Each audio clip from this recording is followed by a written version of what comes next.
Welcome to this explainer. Okay, let's just dive right in, because today we are tackling a paradox that drives almost every dedicated learner absolutely crazy. It's that painful reality where working incredibly hard just doesn't equal effective studying. I mean, we've all been told that putting in the hours is the secret to success, right? But what if the very methods you're using to study are actually working against the natural wiring of your brain? Well, today, let's figure out exactly how to fix that. Picture this. You've spent an entire weekend completely locked in your room. You're highlighting literally every other sentence in your textbook, your notes are perfectly color-coded, and you feel like you are doing everything absolutely right. But then, you sit down for the exam, you look at that very first question, and your mind just goes totally blank. It is so unbelievably frustrating to feel like you worked harder than everyone else, but you still ended up with the worst results. If you're nodding your head right now, if you know exactly how that secret sort of drowning frustration feels, this explainer is 100% for you. Listen, here is a really profound truth you need to hear today. You aren't lazy. You definitely aren't not smart enough. The problem? It's not you. The reality is that you were just never taught how your brain actually works when it comes to retaining information. So let's drop those defenses right now, let's unlearn those bad habits, and start building a system that actually works for you. To do this, we're pulling our solutions today from an incredible source, the book How to Study Like a Genius by Shadow Books. And hey, this isn't just about feeling inspired, it's a highly practical framework for execution. It explains exactly why you're struggling with memory, and it provides a complete overhaul for your study systems. Okay, Section 1. The 5 revealing questions, understanding yourself. So, to diagnose the root of the problem, the source material asks us to honestly answer 5 pretty revealing questions. Ready? First, are you actually learning, or are you just staying busy to avoid feeling guilty? Second, why are you so terrified to take a practice test without your notes right next to you? Third, do you actually understand the concept, or do you just recognize the words because, well, you've read them 10 times? Fourth, if I ask you to teach this topic to a 5-year-old right now, would you completely fall apart? And fifth, are you really bad at focusing, or is your environment literally designed to make you fail? I bet at least one of those hit a serious nerve, right? Moving on to Section 2, the illusion of effort, being busy versus actually learning. There is a massive difference between the illusion of effort and reality. The book makes it crystal clear that we frequently confuse time spent with learning done.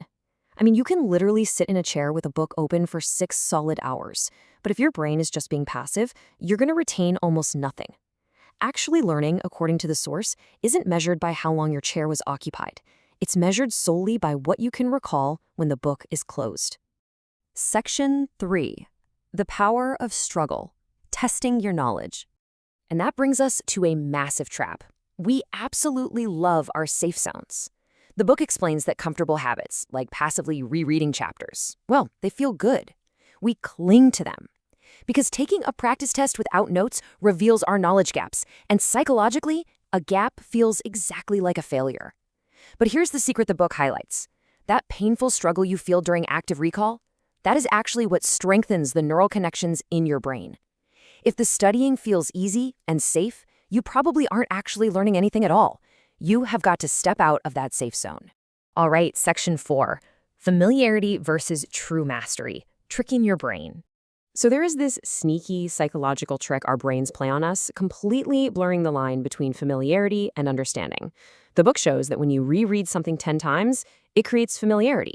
It literally tricks your brain into thinking, oh yeah, I know this, just because you recognize the words on the page.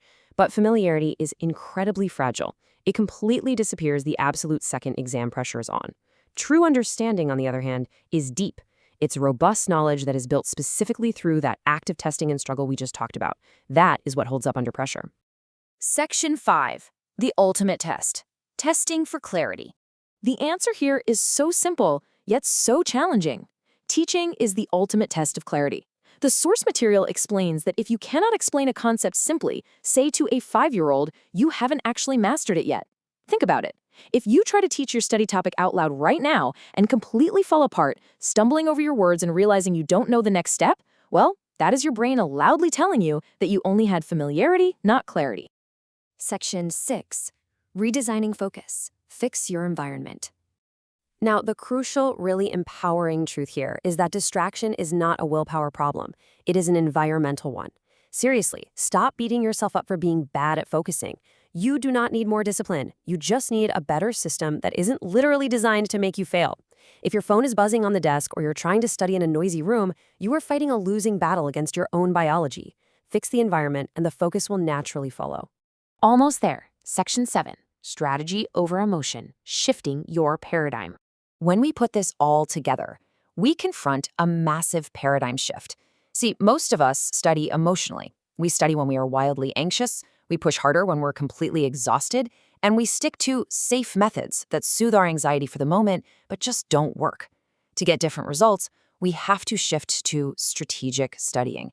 And that means setting up a system that actually respects how human memory works, incorporating active recall, embracing that struggle, and curating a focus-driven environment. This completely redefines the title of the book itself. Genius isn't some magical genetic trait that you're either born with or you aren't. According to the author, it is simply a method you apply.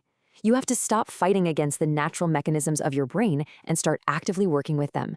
Commit to this SMART framework, ditch the mirror illusion of effort, and apply the methods that actually generate real retention. So, as we wrap up this explainer, I want to leave you with this thought. You can keep doing what is familiar and keep getting the exact same frustrating results, or you can commit to a real system. Ask yourself right now, if you keep studying the exact same way you did today, where will you be in 5 years? Let that be the catalyst that completely changes your approach to mastering your mind. Thanks so much for joining me, and I really hope you put these systems to work the very next time you sit down to learn.